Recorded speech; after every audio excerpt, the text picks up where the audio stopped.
इस वीडियो में हम विद्युत धारा और उससे जुड़े हुए कुछ अन्य टॉपिक जैसे धारा के प्रकार, परिभाषा, सूत्र, धारा घनत्व, धारा का रूपांतरण, धारा की दिशा और विद्युत धारा के प्रभाव के बारे में बात करेंगे। आगे चलने से पहले यदि आपको वीडियो की स्पीड तेज या कम लगती है तो आप अपनी आवश्यकता के अनुसार वीडियो की सेटिंग में जाकर इसे चेंज कर सकते हैं। चलिए पहले हम जानते हैं क्या होती है ये विद्युत धारा। प्रकृति में हर पदार्थ परमाणुओं से मिलकर बना है, इसलिए हर पदार्थ में इलेक्ट्रॉन और प्रोटॉन और न्यूट्रॉन होते हैं। यह तो हमें पहले से ही पता है कि इलेक्ट्रॉन ऋण आवेशी होते हैं और प्रोटॉन धन आवेशी और न्यूट्रॉन उदासीन होते हैं। चूंकि हर परमाणु की संरचना इस प्रकार की होती है कि उसकी सभी कक्षाओं में इलेक्ट्रॉन गति करते रहते हैं और प्रोटॉन और न्यूट्रॉन केवल परमाणु के केंद्र में रहते हैं। अर्थात कह सकते हैं सभी इलेक्ट्रॉन इस केंद्र के चारों ओर अपनी कक्षाओं में गति करते रहते हैं। प्रोटॉन के कारण यह केंद्र धन आवेश की तरह कार्य करता है, जो अपनी संरचना में घूम रहे सभी इलेक्ट्रॉनों को आकर्षित करके रखता है। लेकिन यह आकर्षण बल केंद्र से कक्षा की दूरी अधिक होने पर कम होता जाता है। अब यदि सबसे दूर कक्षा के इलेक्ट्रॉन पर थोड़ा बहुत कोई बाहरी बल लगा दिया जाए तो यह अपनी कक्षा छोड़कर उस परमाणु से बाहर निकल जाएगा और ऐसे इलेक्ट्रॉनों को फ्री इलेक्ट्रॉन कहते हैं और यही विद्युत धारा का चालन करवाते हैं। किसी बंद परिपथ में आवेश प्रवाह की दर को धारा कहते हैं। तो हर चालक में इलेक्ट्रॉन तो उपस्थित होते हैं, क्योंकि हर मटेरियल परमाणु से मिलकर बना है जो इसके हर एक भाग में उपस्थित है। अब हमारा वोल्टेज इन इलेक्ट्रॉनों यानी कि आवेशों को गति कराता है, जिसे ही हम विद्युत धारा कहते हैं। या किसी चालक के किसी परिच्छेद से एकांक समय में आवेश की जितनी मात्रा प्रवाहित होती है उसे विद्युत धारा कहते हैं। अब आपके मन में एक ख्याल आ रहा होगा कि इन ऋण आवेशी इलेक्ट्रॉनों के गति करने का कारण समझ में आता है, लेकिन यह धन आवेश कैसे गति कर रहे हैं, जबकि यह तो परमाणु में एक मजबूत बॉन्ड से बंधे हुए हैं। तो इस चीज को समझने के लिए हम इलेक्ट्रॉनों की गति को समझते हैं। जब किसी पदार्थ में से एक इलेक्ट्रॉन अपनी कक्षा छोड़कर बाहर की ओर गति करता है, अर्थात अपनी इस जगह को छोड़कर दूसरी जगह जाता है, तो यह जगह खाली हो जाती है और एक होल बन जाता है। तो इस खाली होल में पीछे का एक इलेक्ट्रॉन आकर बैठ जाता है। क्योंकि इलेक्ट्रॉन आगे की ओर गति कर रहे हैं, तो अब जो इलेक्ट्रॉन आकर बैठा है उसकी जगह भी खाली हो जाती है और वह एक खाली होल बन जाता है जहां कोई दूसरा इलेक्ट्रॉन आकर बैठेगा। और यह प्रक्रिया निरंतर चलती रहती है जब तक कि इलेक्ट्रॉन पर फोर्स लगता रहेगा और इससे यह प्रतीत होता है कि यह होल पीछे की ओर जा रहे हैं और इलेक्ट्रॉन आगे की ओर, और यह होल वोल्टेज सोर्स के ऋण टर्मिनल की ओर गति कर रहे हैं और इलेक्ट्रॉन धन टर्मिनल की ओर, क्योंकि विपरीत ध्रुवता में आकर्षण होता है। इसलिए इन होल्स को धन आवेशित माना जाता है, जिन पर आवेश इलेक्ट्रॉनों के समान ही होता है। विद्युत धारा को I से दर्शाते हैं। इसका मात्रक एम्पियर है और इसे मापने वाले यंत्र को अमीटर या एम्पियर मीटर कहते हैं। चूंकि परिभाषा के अनुसार धारा आवेश बटा समय होती है। यदि समय t में और आवेश q में हो तो विद्युत धारा I बराबर q बटा t है।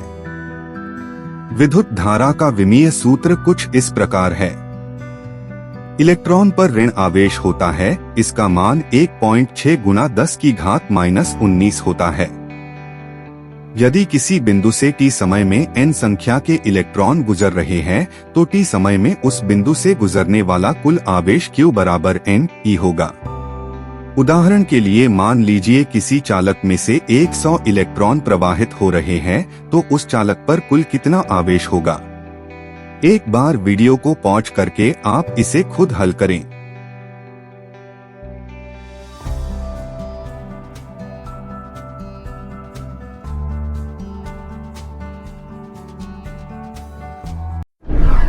एक एम्पियर धारा की परिभाषा। यदि किसी चालक से 1 सेकंड में 1 कूलॉम आवेश प्रवाहित होता है तो उसमें बहने वाली धारा का मान 1 एम्पियर होगा, या 1 कूलॉम प्रति सेकंड की दर से प्रवाहित विद्युत आवेश को 1 एम्पियर धारा कहेंगे। उदाहरण, किसी तार में 10 सेकंड में 50 कूलॉम आवेश प्रवाहित होता है तो उस तार में प्रवाहित विद्युत धारा का मान 50 कूलॉम बटा 10 सेकंड बराबर 5 एम्पियर होगा। विद्युत धारा के प्रकार। विद्युत धारा मुख्यतः 2 प्रकार की होती है। दिष्ट धारा डायरेक्ट करंट, प्रत्यावर्ती धारा ऑल्टरनेटिंग करंट। वह धारा जिसकी दिशा और परिमाण दोनों समय के साथ अपरिवर्तित रहते हैं उसे दिष्ट धारा कहते हैं। वह विद्युत धारा जिसका परिमाण एवं दिशा दोनों समय के साथ परिवर्तित होते रहते हैं प्रत्यावर्ती धारा कहलाती हैं। दिष्ट धारा और प्रत्यावर्ती धारा भी कई प्रकार की होती है, जिनके बारे में हम एक अलग वीडियो में बात करेंगे, जो आपको हमारे चैनल पर मिल जाएगा। वैसे मूल रूप से यह दोनों वेव ही हमारे लिए उपयोगी है। अन्य वेव की इलेक्ट्रिकल में कोई खास अहमियत नहीं है, तो इनके बारे में हम अलग वीडियो में बात करें तो सही रहेगा। अभी हम इन दोनों के बीच के अंतर को समझते हैं।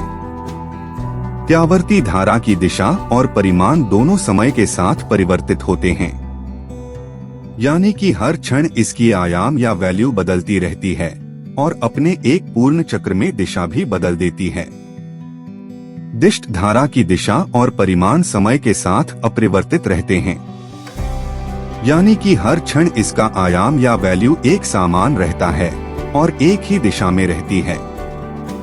प्रत्यावर्ती धारा को एक पथ से दूसरे पथ यानी परिपथ में ट्रांसफर किया जा सकता है, जिसके लिए हम ट्रांसफार्मर का प्रयोग करते हैं।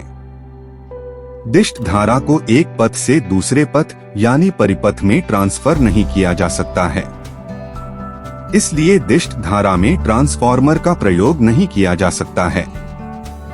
प्रत्यावर्ती धारा चुंबकीय और रासायनिक प्रभाव प्रदर्शित नहीं करती है, केवल ऊष्मीय प्रभाव प्रदर्शित करती है। क्योंकि यदि हम प्रत्यावर्ती धारा का प्रयोग विद्युत चुंबक बनाने में करेंगे तो यह नहीं हो पाएगा, चूंकि इसकी दिशा प्लस और माइनस में बदलती रहती है।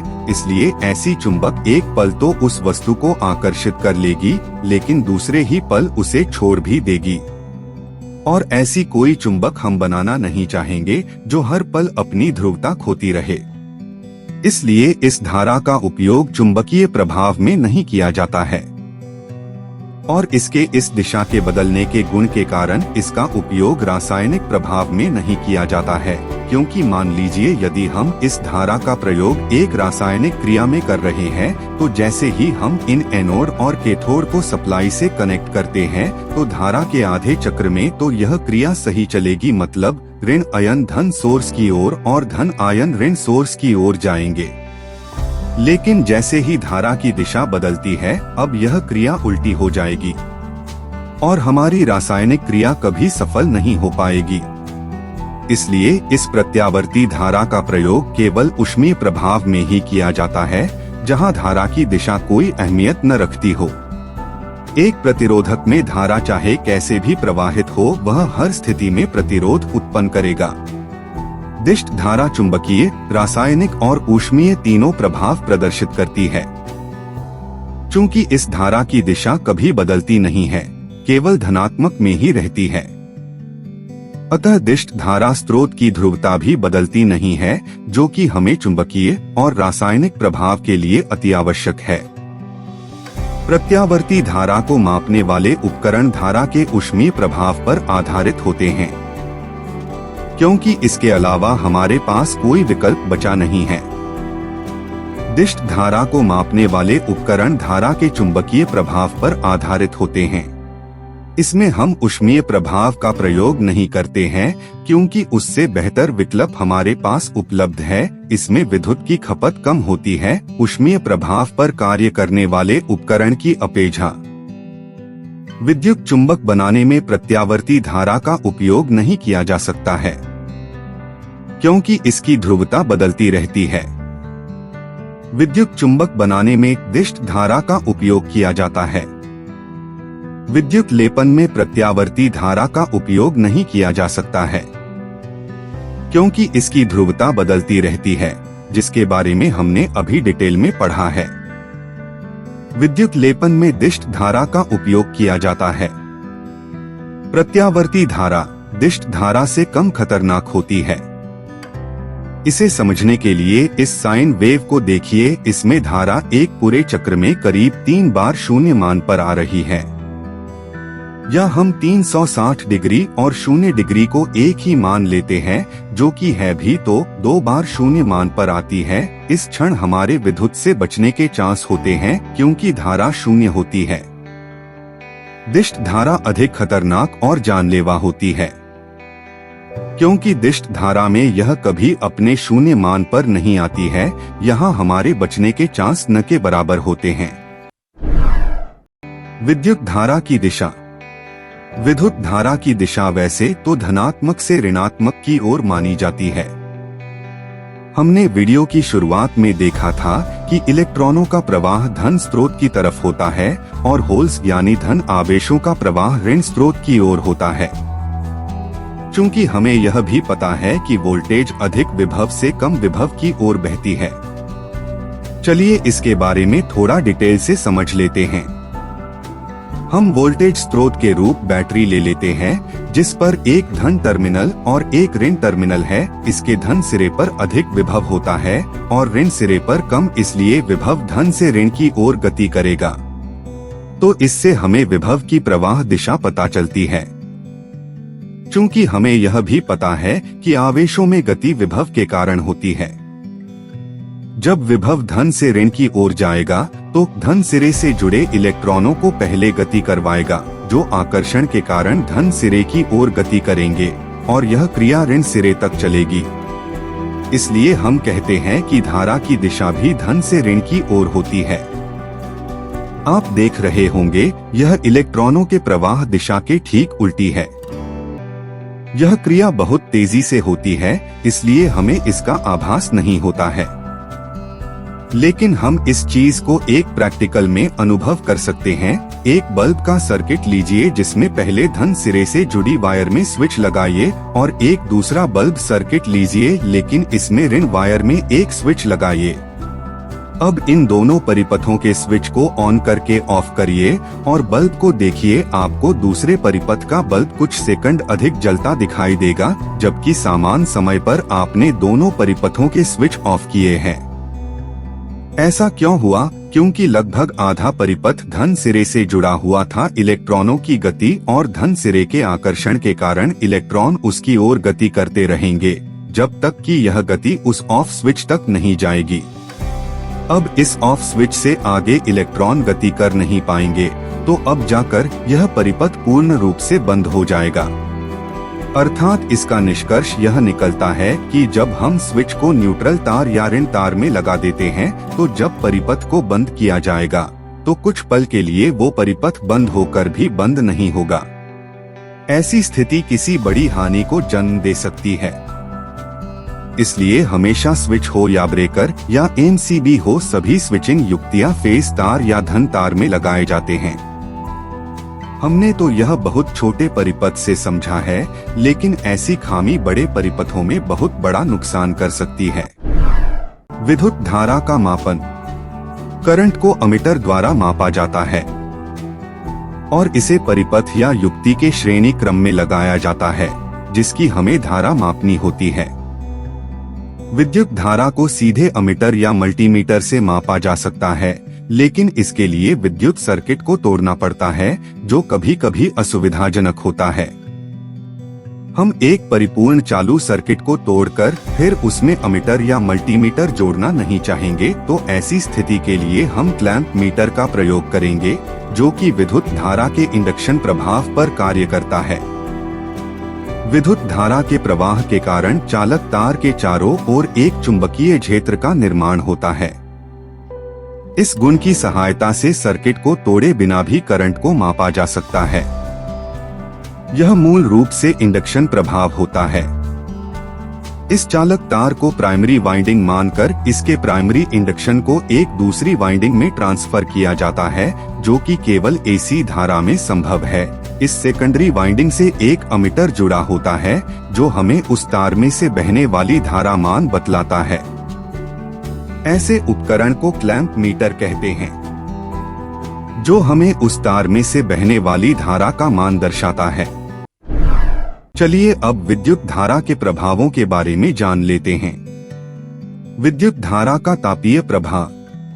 जब किसी चालक को विद्युत ऊर्जा से जोड़ा जाता है तो उसमें धारा के प्रवाह के कारण चालक गर्म होने लगता है, जिससे कुछ विद्युत ऊर्जा ऊष्मा ऊर्जा में बदल जाती है, जैसे bulb, heater, press, immersion rod, विद्युत केतली आदि। ऊष्मा धारा के वर्ग और धारा के प्रवाह समय तथा चालक के प्रतिरोध के समानुपाती होती है। अर्थात उत्पन्न ऊष्मा इस बात पर निर्भर करेगी कि कितने मान की धारा कितने समय तक किस प्रतिरोधक में से गुजारी गई। विद्युत धारा का चुंबकीय प्रभाव। किसी चालक में विद्युत धारा का प्रवाह करने पर उसके चारों ओर चुंबकीय क्षेत्र उत्पन्न हो जाता है। इस प्रभाव का उपयोग विद्युत चुंबक, स्पीकर, विद्युत क्रेन, घंटी, टेलीफोन आदि बनाने में किया जाता है। रासायनिक प्रभाव। जब किसी द्रव्य रासायनिक पदार्थ या विलय में से धारा प्रवाहित करी जाती है तो उस विलय का अपघटन हो जाता है, अर्थात वो धन और ऋण आयनों में टूट जाता है। इस प्रभाव का उपयोग धातु के शुद्धिकरण में, विद्युत लेपन में, विद्युत मुद्रण में किया जाता है। जिस उपकरण में यह रासायनिक अपघटन किया जाता है उस उपकरण को वोल्टामीटर कहते हैं। धारा के हीट इफेक्ट के कारण कुछ धातु अत्यधिक गर्म होकर ऊष्मीय ऊर्जा को प्रकाश में बदल देती है, जैसे नाइक्रोम, जिससे धारा का एक अन्य प्रभाव उत्पन्न होता है जिसे प्रकाशीय प्रभाव कहते हैं। अतः हम कह सकते हैं कि धारा के तापीय प्रभाव से ही प्रकाशीय प्रभाव उत्पन्न होता है। लेकिन मूल रूप से विद्युत धारा के 3 ही प्रभाव है। एसी धारा को डीसी धारा में बदलने वाली युक्ति को दिष्टकारी या रेक्टिफायर कहते हैं। यह प्रत्यावर्ती धारा को दिष्ट धारा में बदलने का कार्य करता है। यह कई डायोड का समूह होता है। यह हाफ वेव और फुल वेव टाइप के आते हैं। इसमें एक ट्रांसफॉर्मर लगा होता है जो एसी सप्लाई को स्टेप डाउन करता है जितने मान तक कि हमें डीसी चाहिए। इस स्टेप डाउन की गई एसी वोल्टेज को इस रेक्टिफायर परिपथ से गुजारा जाता है जो आउटपुट में डीसी वोल्टेज प्रदान करते हैं। यह दिखने में छोटे नजर आ रहे होंगे लेकिन है बहुत काम के। हमने यह देख लिया कि एसी को डीसी में रेक्टिफायर कन्वर्ट करते हैं, लेकिन जब डीसी को एसी में कन्वर्ट करना हो तब इसके लिए इन्वर्टर का प्रयोग किया जाता है, जो मूल रूप से डीसी को एसी में कन्वर्ट करता है, जिसे आपने घरों में बैकअप सप्लाई के तौर पर देखा होगा। जो घरों में इन्वर्टर लगे होते हैं वो एसी को डीसी में और डीसी को एसी दोनों तरफ कन्वर्ट कर सकते हैं। जब घर की लाइट चली जाए तब उस बैटरी से सप्लाई लेनी होती है और जब लाइट वापस आ जाए तो उस बैटरी को चार्ज भी करना होता है। क्योंकि हमें बैटरी का केवल एक बार उपयोग करना नहीं है, उसका बार बार उपयोग करना है, क्योंकि हमने उसे अपनी बैकअप सप्लाई के तौर पर रखा है। 1 मिली एम्पियर धारा पर मनुष्य को इसका आभास होने लगता है और 20 मिली एम्पियर पर विद्युत झटका लगता है। 50 मिली एम्पियर पर हृदयाघात की संभावना रहती है और 1000 मिली एम्पियर या 1 एम्पियर पर मनुष्य की मौत हो जाती है। यह सब केवल इस बात पर निर्भर करता है कि कितने मान की धारा कितने समय तक शरीर में से गुजरी है। एक आदर्श अमीटर का प्रतिरोध 0 होता है और एक आदर्श धारा स्रोत का प्रतिरोध अनंत होता है।